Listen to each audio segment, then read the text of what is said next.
There is a war going on. It is a spiritual war, a war between truth and lies. Only one thing cuts through all lies and opinions. It is God's word. It is God's sword.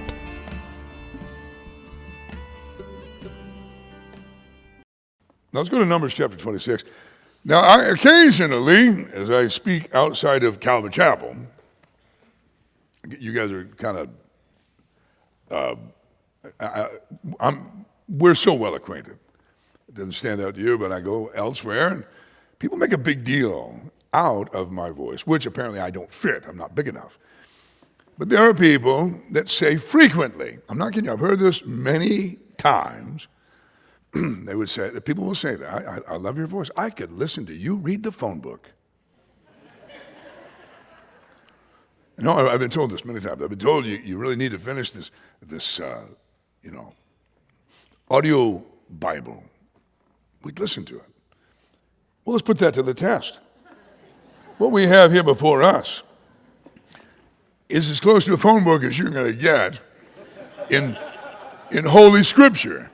And it is Bible. There's a census here for us, whole bunch of names. Yes, I'm going to read them out loud. We'll move through this. But can I just say before we read them, the genius of God and the cool thing about the Bible is it dares to name names. It dares to record such details as names and genealogies. Do you realize that in doing that, the book makes itself subject to either being disproven or proven by archaeology, by archaeological finds? It's absolutely amazing to me that in my lifetime, I'm an eyewitness, that in my lifetime, prior to 1994, there was not a shred of historical evidence for the existence of one of the most significant characters in the entire Old Testament, King David. There was not a shred, to the degree that the scholar said he's a creation of Hebrew folklore until 1994, and a discovery at the site called Tel Dan. Up in Dan, they find this inscription. Sure enough, not only is there David, he was king. And now, and since 1994, they continue to find and verify.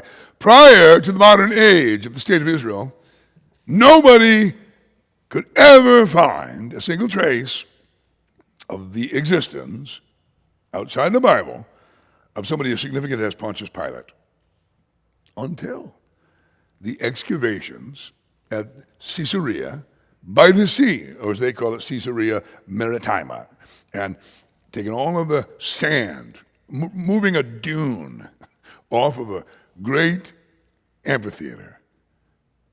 They find a bench, that on the bottom of the bench is the inscription, Pontius Pilate, procurator of Judah, which then tells the story that the city had fallen into hard economic times. Their great amphitheater had a broken bench, the broken stone. It's all about the economy. They hire a stonemason to fix the bench. He can't afford to go and cut new stone. He goes to the dump and he finds a piece of stone. This will work, and he cuts it into the bench. The underside was the very acknowledgement of Pontius Pilate. Tells the whole story. What happened? He fell out of favor with the emperor, and his existence was stricken, but not so thoroughly that it wasn't found. Absolutely amazing. So when the Bible does this, it makes it possible, sets itself up to be challenged or proven. It's only ever proven all the time by archaeology. In contrast, I will say this. Joe Smith wrote a book he calls the Book of Mormon. Says he got it from an angel. He does the same thing. However, none of the peoples he describes, none of the places, nothing is verified, nothing can be, and ever has been. To such a degree And much of that was supposedly right here in North America, and particularly here in the Northeast, up in Palmyra, New York. Great wars, great battles, according to Joe Smith. Well, Joe was so far off, he made it all sound very biblical. He used all these names. He just tried to copy. It never happened. They never existed. Consequently, there's no evidence. So what is the answer from the Church of Jesus Christ of Latter-day Saints, elders and leaders? Well, the answer is God removed all the evidence.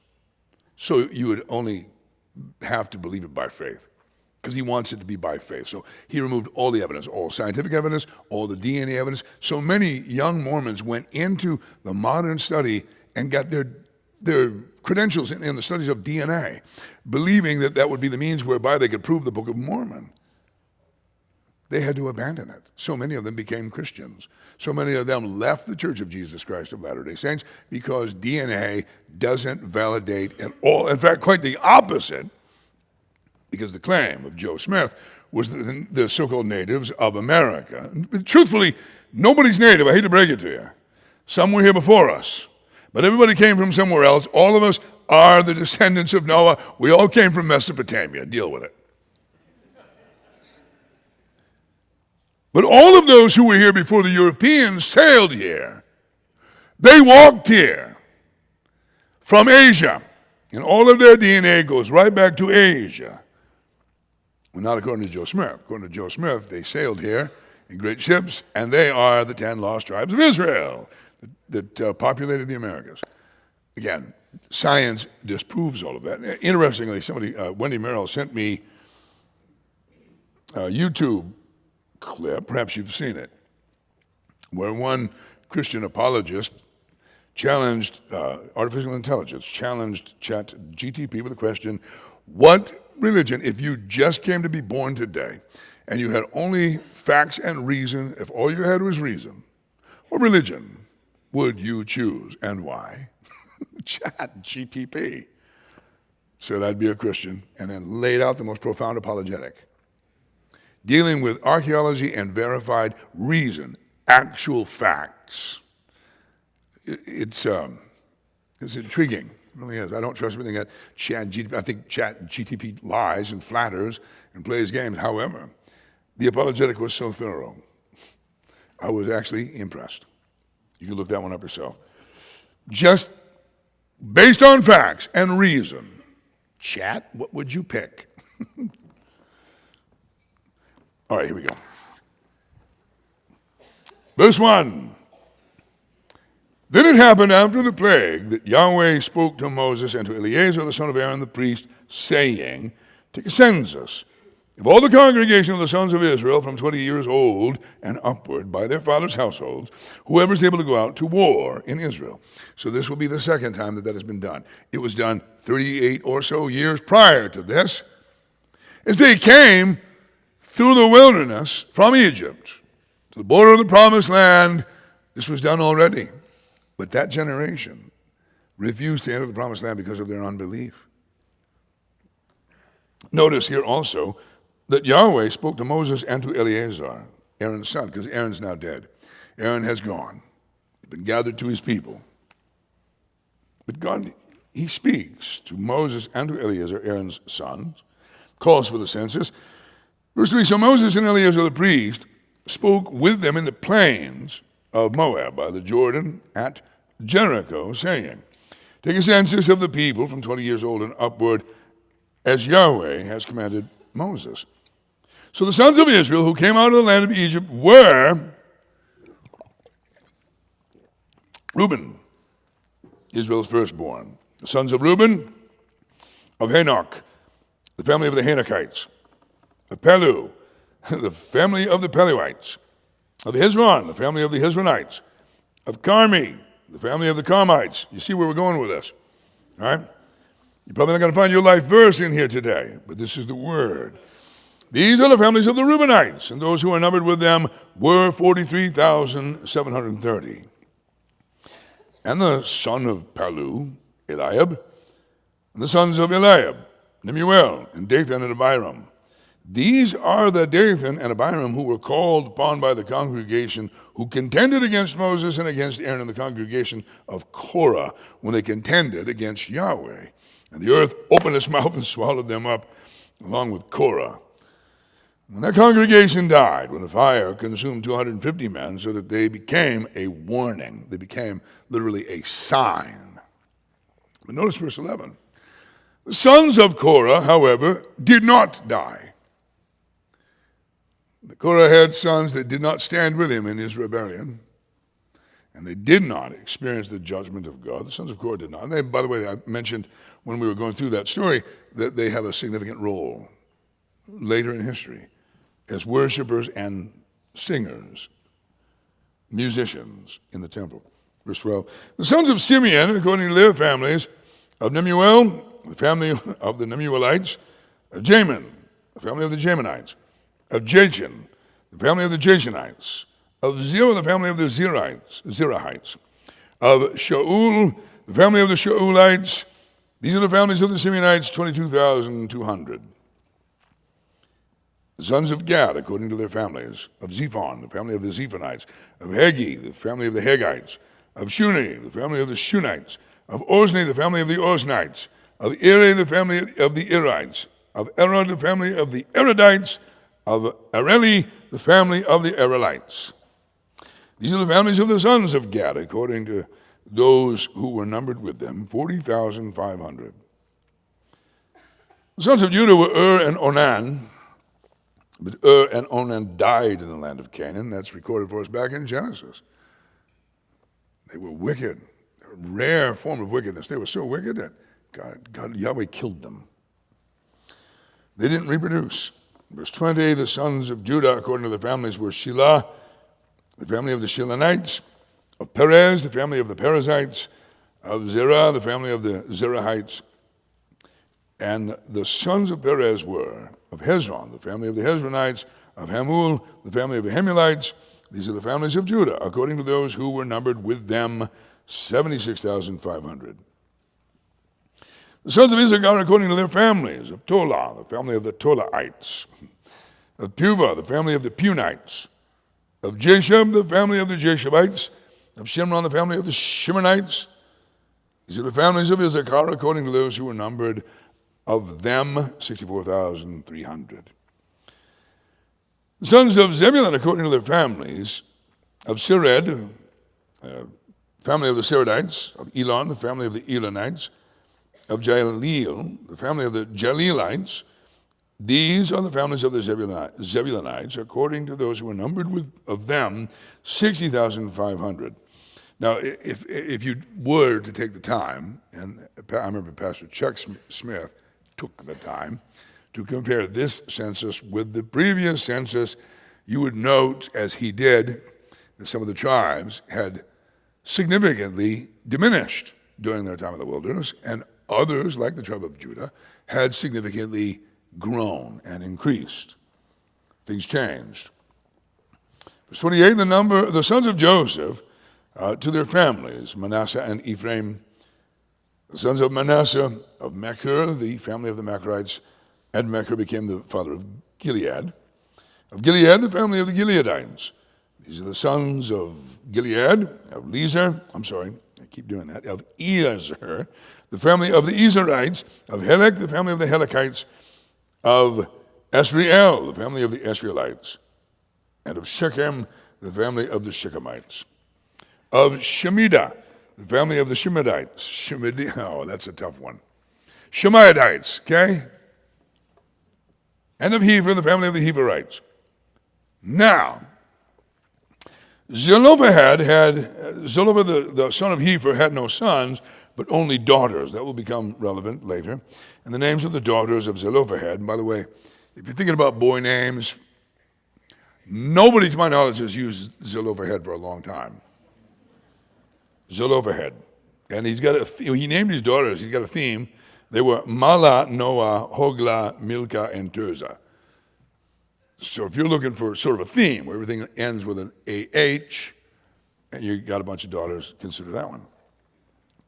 These are the families of Manasseh, those who were numbered of them were 52,700. These other sons of Ephraim according to their families: Shuthalah, the family of the Shuthalites; of Bejer, the family of the Bejerites; of Tahan, the family of the Tahanites.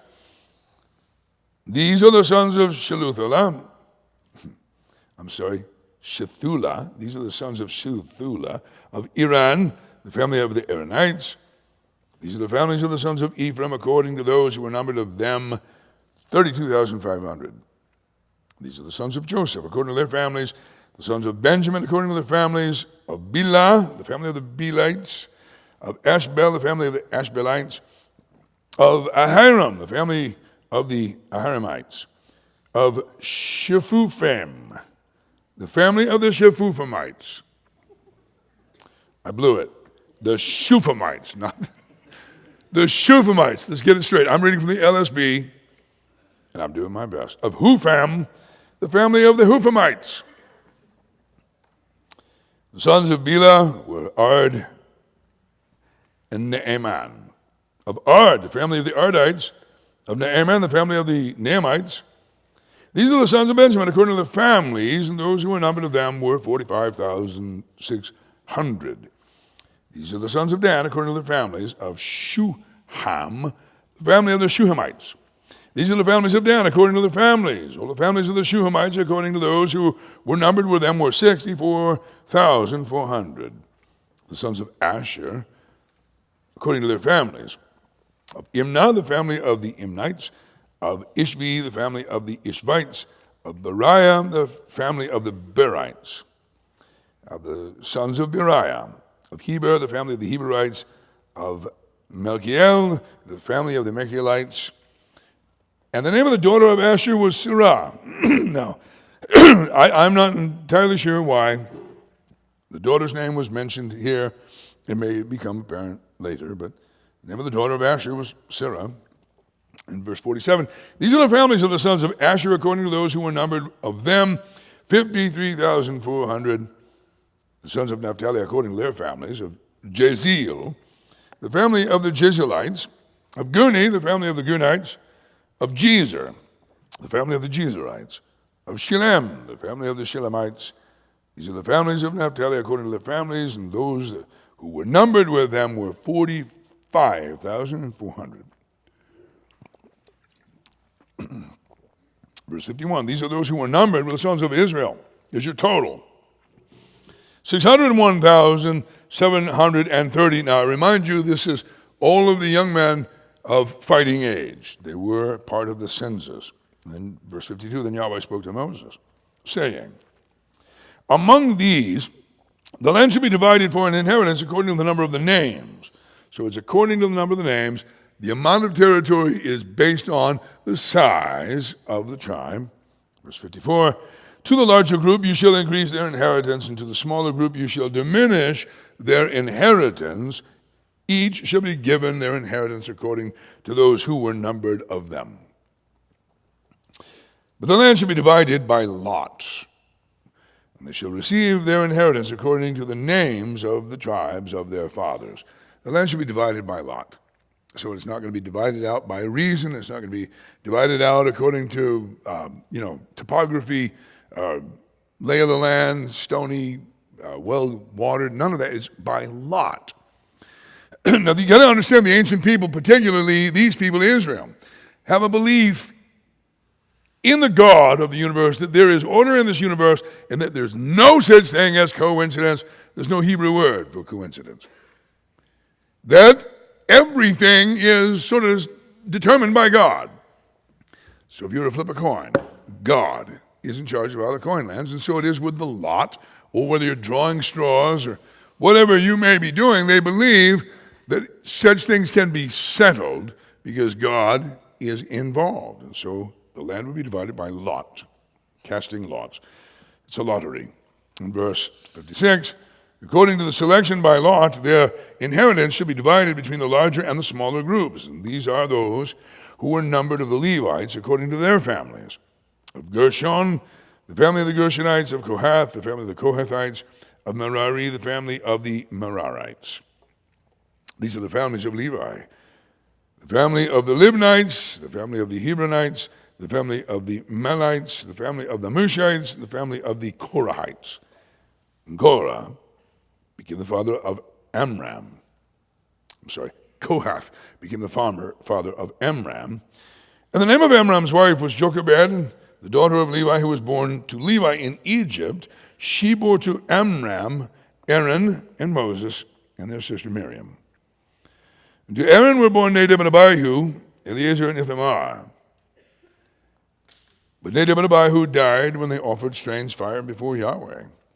And those who were numbered with them were 23,000, every male from a month old and upward, for they were not numbered among the sons of Israel, since no inheritance was given to them among the sons of Israel. These are those who were numbered by Moses and Eleazar the priest, who numbered the sons of Israel in the plains of Moab by the Jordan at Jericho. Now look at verse 64 and 65, because it's the punchline of the whole census. But among these there was not a man of those who were numbered by Moses and Aaron the priest, who numbered the sons of Israel in the wilderness of Sinai, for Yahweh had said of them, they shall surely die in the wilderness. And not a man was left of them, except Caleb, the son of Jephunneh, and Joshua, the son of Nun. So God actually kept his word, and that entire generation previously numbered in the previous census, some 38, 40 years earlier. All of them, they acted in unbelief. They rebelled against God. Moses had sent 12 spies to go into the land to verify that this land was everything that God said it was. It was both plentiful, it was a land that flowed with milk and honey, a fruitful land, but it also had its challenges. They were sent to go and verify everything that God had said. They completely misunderstood their mission. And they returned with the testimony the land is good. It's really good. It's fruitful. And they brought evidence of its fruitfulness. But they said the obstacles are too great. Walled cities, armies, they got chariots, they've got giants. And they discouraged the hearts of the people. They spoke, 10 of those spies, 10 of the 12, spoke as if God were not involved at all. They didn't even mention Yahweh. Ignoring the fact that God had delivered them from Egypt, ignoring all of the miracles that brought them to where they were. Those 10 never once even mentioned his name. They just stated the facts they observed without even putting the power of God in the equation. Well, God acted in judgment. God said, you know what, you're not going in. Turn around and go right back to the wilderness. And you can all finish out your days. You finish getting old, finish dying, forget the adventure, forget all that I was going to, I'm going to give it to your children. That's what God said to them. They said, our children are going to become slaves. They're all going to become prey to these Canaanites. And God said, you know what, I'm going to make it so your children are the ones who go and take this land. So just turn around, get back out there. I'll provide for you. You'll still have the manna. I'll still provide the water. I'll take care of you. I will still be there. A pillar of cloud by day, a pillar of fire by night. I'll be with you. But you just finish out your mortal days. Every one of them did. Every single one, according to the census. There was nobody that lived long enough to come back for this second census, except 2 dudes. And they were the 2 of the 12. They cried out, said, don't do this. You people don't. They tore their own clothes. They said, please just stop it. Don't do this. God is with us. They're the only ones who mentioned Yahweh. And God showed them the favor of bringing them back. They come back. Only those 2. Now, you got to go with me quickly to chapter 27. And watch how fast we consume this. Chapter 27, verse 1. Then the daughters of Zelophehad, the son of Hepher, the son of Gilead, son of Machir, the son of Manasseh, of the families of Manasseh, the son of Joseph, came near. And these are other names of his daughters. We've heard them already. Mahlah, Noah, Hoglah, Milcah, and Tirzah. They stood before Moses and before Eleazar the priest, before the leaders and all the congregation at the doorway of the tent of meeting, saying, now this is impressive, that these ladies in that culture, they come with a question. They come to Moses and all of the elders, and they come there, the tent of meeting, with a question, with a request. Their courage is worth noting. Their reasonableness as well. And the response of Yahweh is something we got to take note of. So they came saying, verse 3, our father died in the wilderness. Yet he was not among the congregation of those who gathered themselves against Yahweh in the congregation of Korah, but he died in his own sin, and he had no sons. He was just a regular sinner. He wasn't part of those who invited judgment. He just died. He finished out his days in the wilderness, but he never had a son. Look at this. Why should the name of our father be withdrawn from among his family? Because he had no son? Give us a possession among our father's brothers. This band of sisters came with a reasonable request. Now look at what happens, verse 5. So Moses brought their case before Yahweh. And I love that about Moses. Moses isn't running anything.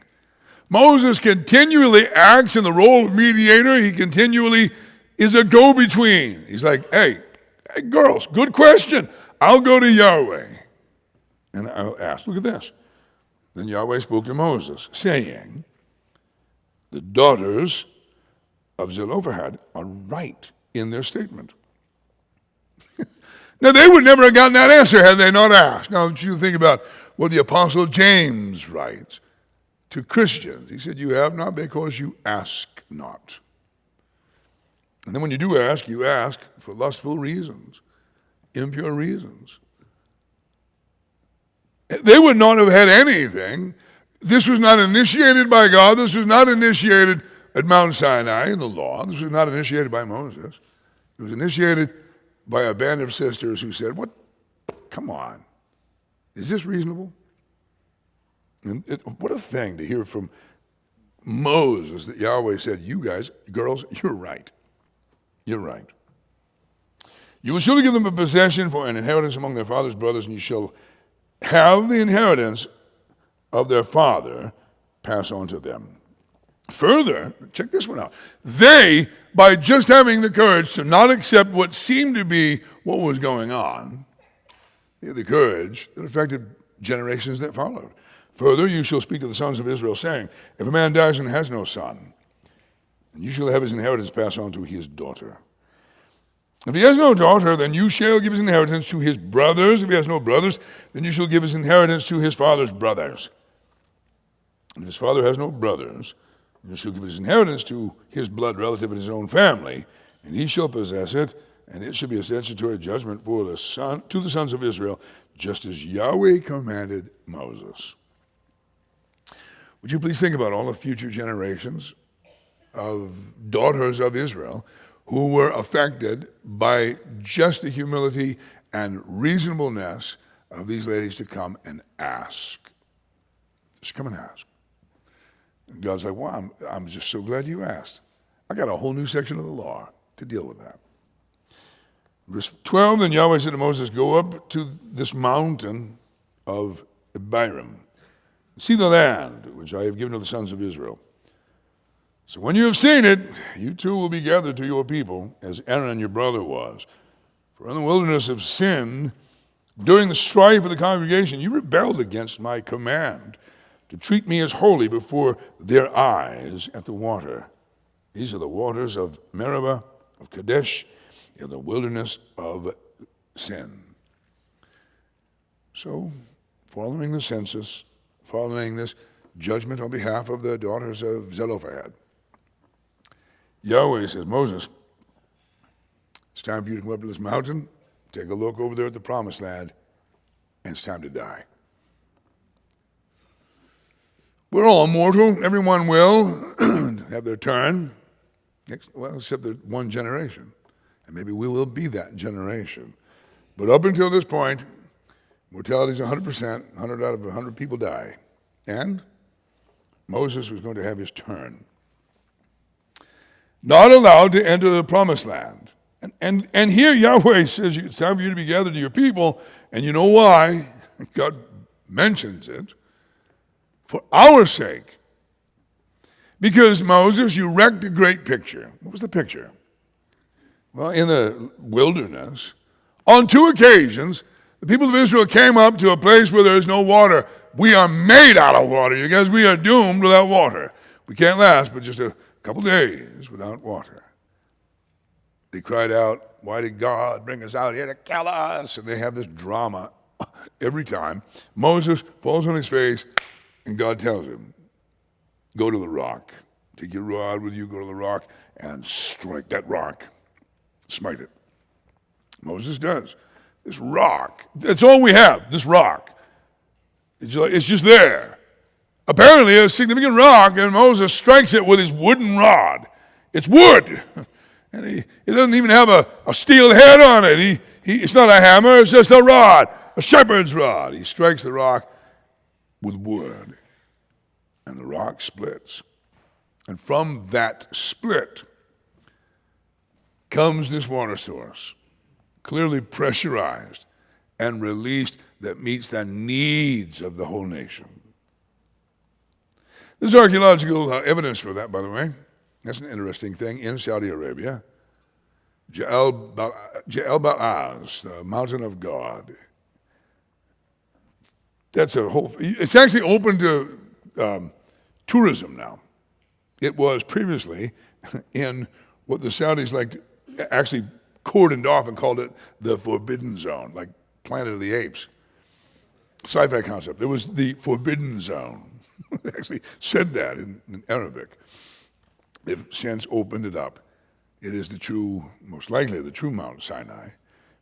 Fascinating archaeology, fascinating. In fact, back in the 90s, among the first people from America to actually visit it was a geologist working for oil companies out there, and American geologist who took a consumer-grade camcorder on his hike with him on this mountain and filmed everything around, did a 360-degree just to show that everything is brown. It's a sea of brown in every direction. And then he pans down, and that mountain is black, as if it's been on fire. Then he picks up the rocks, breaks the rocks, and you find that it's only the surface of the rock that is blackened.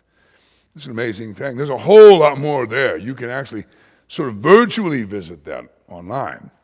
There's also this massive rock, this huge rock that has been apparently clearly split, and beneath the rock is all of this evidence of massive water erosion. Dig into that one yourself on your own time. But here, remember, God's bringing up, you did it like I told you the first time. You struck the rock broke.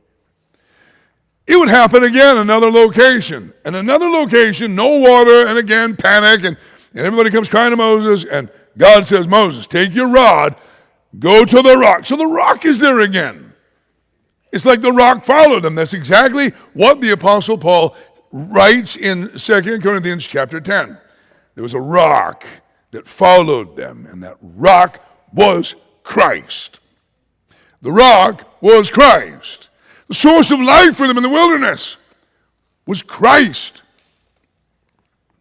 That second occasion, God said, Moses, take your rod, but speak to that rock. Moses wigged out, and who could blame him? He had enough of these people. He had had enough. You rebels, must we bring you water from the rock? And he strikes the rock, and the rock breaks, and water comes, and their lives are saved. But the picture got messed up. The type was ruined. God had to take Moses off to the side and go, you just blew it, dude. You blew it. You misrepresented me.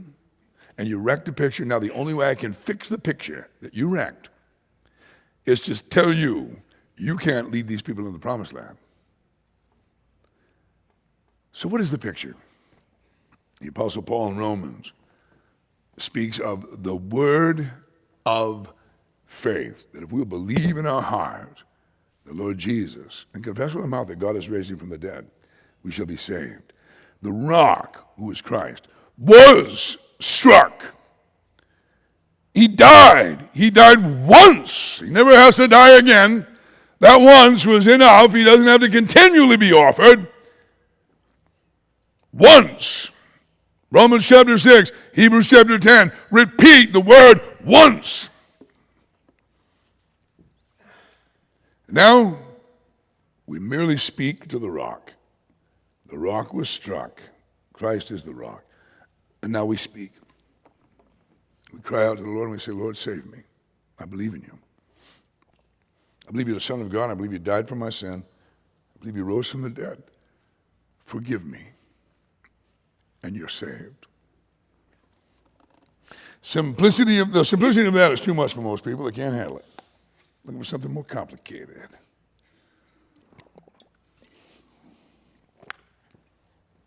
God told Moses, it's time to die.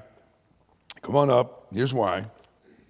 The last few verses, verse 15, Moses spoke to Yahweh, saying, may Yahweh, the God of the spirits of all flesh, appoint a man over the congregation, who will go out and come in before them, and who will lead them out and bring them in, so that the congregation of Yahweh will not be like sheep, which have no shepherd. Moses prays for a replacement. He prays. He doesn't choose one. He's not so presumptuous.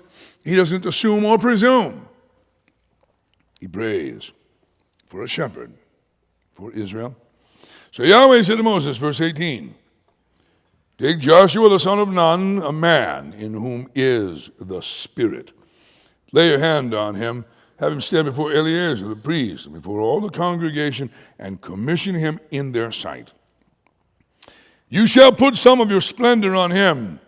That's how the LSB translates the word, splendor. I think it's probably better translated, as they've included in the footnotes, authority. And you shall put some of your authority on him, in order that all the congregation of the sons of Israel may obey him. Moreover, he shall stand before Eleazar the priest, who shall inquire for him by the judgment of the Urim before Yahweh. You will remember, we were going through Exodus, we read of the garb of the high priest. He has in his high priestly garments a pocket, and in the pocket something called the Urim and the Thummim. Nobody knows what that is. Anybody who tells you what it is lying. Nobody knows what that is. Speculation is that it was just two stones, one black, one white, in order that you could reach in, pull out one, and get a yes or a no answer. But we don't know. But here, Yahweh says, Joshua can, in fact, stand before Eleazar the priest, who will inquire for him by the judgment of the Urim before Yahweh. At his command they shall go out, at his command they shall come in. Both he and the sons of Israel with him, even all the congregation. So Moses did just as Yahweh had commanded him. And he took Joshua and had him stand before Eleazar the priest, before all the congregation. And he laid his hands on him and commissioned him, just as Yahweh had spoken by the hand of Moses. I will leave you one last thought. Don't take off yet, please. Just listen to this. His name is Joshua. You know it's also pronounced Yeshua? It's actually in Hebrew, Yeshua. The anglicized Greek of that word, Yeshua, which means Yahweh is salvation, is Jesus. The shepherd, chosen to replace Moses, the lawgiver, is Jesus. The ultimate and greater Jesus would come centuries later. The apostle, I believe, Paul, in Hebrews chapter 4. He speaks of Jesus in the King James Version. When he says Joshua, when he says Jesus, he's speaking of Joshua. He says Jesus did not give them rest. Joshua, son of Nun, did not give the people rest. But there was a rest yet prophesied after the days of Joshua. And then he goes on in that chapter to say, it comes by Jesus, the Son of God. It's a different Jesus. It's a different Joshua, a different Yeshua. Yeshua, son of Nun. He plays a part. He becomes shepherd. His name, Yahweh is salvation. I want to remind you, in Matthew 1:20, 122, we have the record of the angel Gabriel coming from heaven to deliver news. His name, this baby that's going to be conceived supernaturally, is to be called Jesus, Yeshua, Joshua. My point is, it was a common name. There were many Joshuas through history, but the Joshua that is most relevant to you and me is Joshua, Yeshua, Jesus, the Son of God. Did I just confuse you? I hope not. The ultimate Joshua. Hey, thanks for listening. We pray that the Word of God will speak to your heart as you meditate on it. If we can help you grow, or if you have any questions, you can visit us at our website at ccbangor.org. Give us a phone call at area code 207-991-9555, or you can shoot us an email at office@ccbangor.org. On behalf of Pastor Ken and all of us here at Calvary Chapel Central Maine, we wish you grace and peace.